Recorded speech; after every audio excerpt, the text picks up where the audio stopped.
Kinumpirma ni Julie Dondon Patidongan na si Philippine Charity Sweepstakes Office Chairman Felix Reyes ang tinutukoy ng dating judge na tumutulong umano sa pag-aayos ng mga kaso ni Atong Ang. Mariing itinanggi ni Reyes ang paratang at hinamon si Patidongan na maglabas ng ebidensya. Balitang hatid ni Ian Cruz.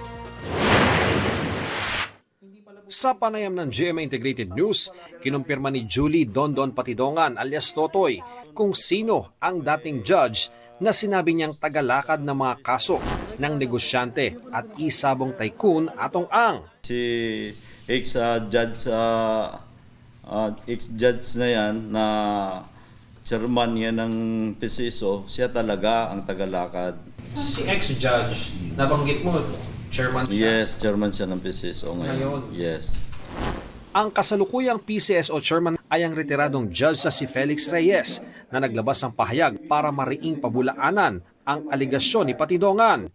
Hinamon niya si Patidongan na tukuyin ang sinasabing kaso ni Ang o yung mga kinalaman sa mga nawawalang sabungero na sa pagkakaalam niya ay nakabinbin pa sa korte na inayos umano niya pabor kay Ang.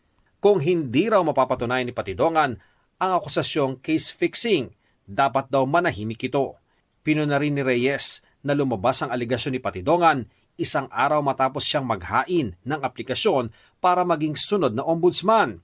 Sabi ni Reyes, handa siya makipagtulungan sa anumang investigasyon na magbibigay linaw sa mga anyay walang basihang aligasyon ni Patidongan para di na rin mabahiran ang hudikatura at prosecution service. Mayo nung nakaraang taon nang italaga ni Pangulong Marcos si Reyes bilang chairman ng PCSO.